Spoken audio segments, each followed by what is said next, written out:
ये कहानी पूरी तरह से काल्पनिक है। इसका उद्देश्य केवल मनोरंजन है। इस कहानी के सभी पात्र और घटनाएं काल्पनिक हैं जिनका वास्तविकता से कोई लेना देना नहीं है। नमस्ते दोस्तों, मेरा नाम आर्यन है। मेरी उम्र 24 साल है और मैं एक प्राइवेट कंपनी में जॉब करता हूँ। दिखावट में मैं काफ़ी फिट हूँ क्योंकि मुझे जिम जाने का शौक है। मेरी लाइफ में सब कुछ सही चल रहा था सिवाय मेरी लव लाइफ के। मेरी एक गर्लफ्रेंड थी स्नेहा। हम दोनों एक दूसरे को पसंद करते थे, लेकिन हमारी केमिस्ट्री बिल्कुल मैच नहीं होती थी।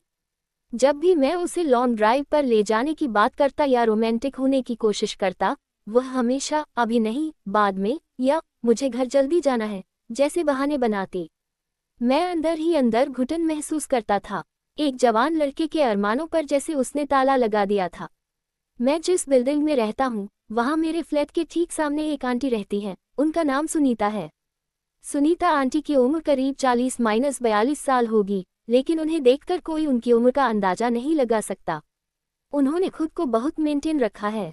योग और वॉक के कारण उनका फिगर आज भी किसी 25 साल की लड़की को मात दे सकता है। उनका रंग गेहुआ है और उनकी बड़ी बड़ी आंखें किसी को भी दीवाना बना सकती हैं।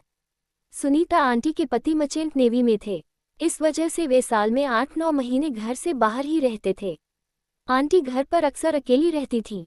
उनके बच्चे हॉस्टल में पढ़ते थे। अक्सर जब मैं शाम को ऑफिस से आता, तो देखता कि आंटी अपनी बालकनी में खड़ी होकर बाहर शून्य नज़रों से देख रही होती थी। उनकी वह उदासी मुझे अक्सर मेरी अपनी उदासी जैसी ही लगती थी। हम दोनों अपनी लाइफ में किसी न किसी चीज़ की कमी महसूस कर रहे थे। एक दिन वीकेंड था और बाहर जोरदार बारिश हो रही थी। श्रावण का महीना था और हवा में एक अजीब सा नशा था। मेरे रूममेट्स गांव गए हुए थे और मैं घर पर अकेला बोर हो रहा था। तभी मेरे दरवाजे की घंटी बजी। मैंने दरवाजा खोला तो सामने सुनीता आंटी खड़ी थी। वे काफ़ी परेशान दिख रही थीं। उन्होंने स्लीवलेस नाइटी के ऊपर एक शाल ओढ़ी हुई थी। आर्यन बेटा, क्या तुम फ्री हो? उन्होंने घबराई हुई आवाज़ में पूछा। मैंने कहा, जी आंटी, बोलिए क्या हुआ? आंटी बोली, बेटा, मेरे बेडरूम का एसबड़ी अचानक खराब हो गया है और उसमें से अजीब आवाज़ें आ रही हैं। मुझे डर लग रहा है कि कहीं शॉर्ट सर्किट न हो जाए। इलेक्ट्रिशियन फ़ोन नहीं उठा रहा है, क्या तुम एक बार देख लोगे? मैंने तुरंत हाँ कर दी और अपना टूल बॉक्स लेकर उनके घर गया। उनके घर में घुसते ही एक भीनी सी खुशबू आई, जो शायद आंटी के परफ्यूम की थी। हम बेडरूम में गए, वहाँ वाकई इसी से आवाज़ आ रही थी। मैंने स्टूल लगाकर चेक किया, कुछ तार ढीले थे। मैंने आंटी से कहा, बस 10 मिनट का काम है, मैं ठीक कर दूंगा। मैं ऊपर चढ़कर काम करने लगा और आंटी नीचे खड़ी होकर टॉर्च दिखा रही थी। काम करते करते मेरी नज़र जब नीचे गई, तो देखा कि आंटी की शाल थोड़ी खिसक गई थी। वे वाकई बहुत सुंदर लग रही थी। मेरे दिल की धड़कनें बढ़ गईं। मैंने जल्दी से काम पूरा किया और नीचे उतरा। हो गया आंटी, अब ये ठीक चलेगा, मैंने पसीना पोंछते हुए कहा। आंटी ने राहत की सांस ली। तुम्हारा शुक्रिया बेटा, तुमने बड़ी मदद कर दी। तुम पसीने से लथपथ हो गए हो, रुको मैं तुम्हारे लिए कुछ ठंडा लाऊं या कॉफ़ी पियोगे? बारिश का मौसम होने के कारण मैंने कहा, कॉफ़ी चलेगी आंटी। आंटी किचन में गईं और मैं सोफे पर बैठ गया। थोड़ी देर बाद वे 2 मग कॉफ़ी लेकर आईं और मेरे बगल में बैठ गईं। बाहर बिजली कड़क रही थी। पहले तो इधर उधर की बातें हुई, फिर आंटी ने एक पर्सनल सवाल पूछ लिया, और बताओ आर्यन, तुम्हारी गर्लफ्रेंड कैसी है? शादी कब कर रहे हो? आंटी ने मुस्कुराहट के साथ पूछा, तो मेरा चेहरा उतर गया। मैंने कॉफ़ी का घूंट भरा और कहा, आंटी शादी तो दूर की बात है, हमारी गाड़ी ही स्टार्ट नहीं हो रही है। आंटी हंस पड़ी, क्यों? पेट्रोल खत्म हो गया है क्या? मैंने कहा, नहीं आंटी, पेट्रोल तो बहुत है, इंजन भी गर्म है, पर सामने वाला इंसान पैसेंजर सीट पर बैठने को ही तैयार नहीं है। वह हमेशा ब्रेक लगा देती है। सच कहूँ तो मैं बहुत फ्रस्ट्रेटेड हूँ। मेरी बात सुनकर आंटी गंभीर हो गईं।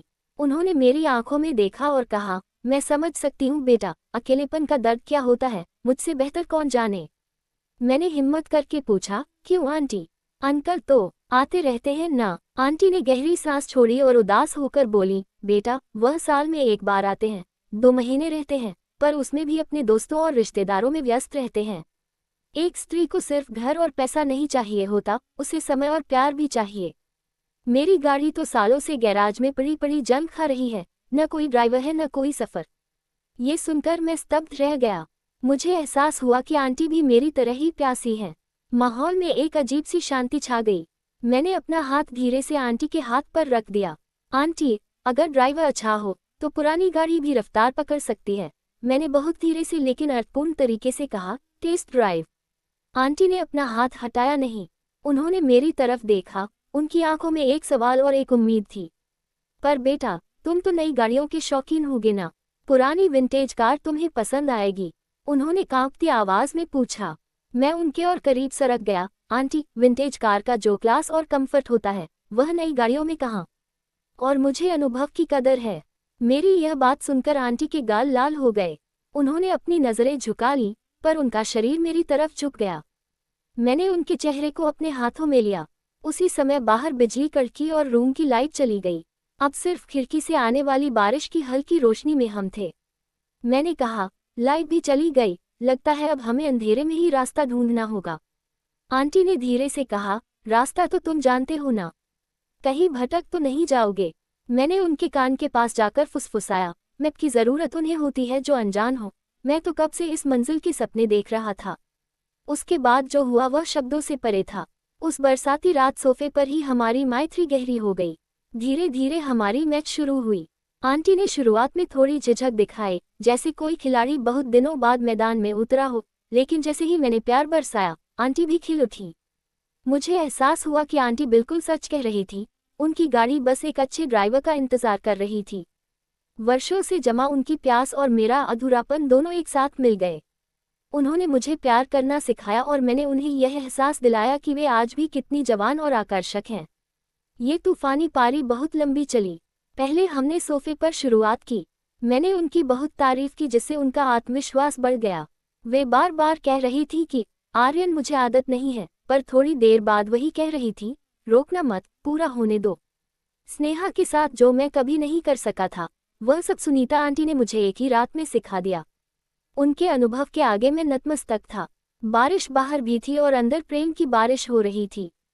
जब हम थककर एक दूसरे की बाहों में सोए, तब आंटी ने मेरे माथे पर चूमा और मुस्कुराते हुए बोली, तुमने तो सच में मेरी विंटेज कार की सर्विसिंग कर दी। मैंने भी हंसकर कहा, आंटी, सर्विसिंग तो अभी शुरू हुई है, अभी तो बहुत से पार्ट्स चेक करने बाकी हैं। आंटी ने एक हल्की चपत मारी और बोली, तुम बहुत बदमाश हो। सुबह होने से पहले मैं अपने फ्लैट में वापस आ गया। उस रात के बाद हमारे बीच एक अनकहा रिश्ता बन गया। जब भी अंकल बाहर रहते और मेरा मन उदास होता, मुझे पता था कि शांति कहाँ मिलेगी। आंटी भी अब पहले से ज्यादा खुश और खिली खिली रहने लगी थी। हमने एक नियम बना लिया था कि यह बात सिर्फ हमारे बीच ही रहेगी। मेरी और स्नेहा की टेंशन अब मुझे परेशान नहीं करती, क्योंकि मेरे पास अब एक ऐसी साथी थी जो मुझे समझती थी और जिन्हें मैं खुश रख सकता था। दोस्तों, ये थी मेरी कहानी। कभी कभी हमें वहाँ खुशी मिल जाती है जहाँ हमने कभी सोचा भी नहीं होता। बस सही समय और सही इंसान की परख होनी चाहिए।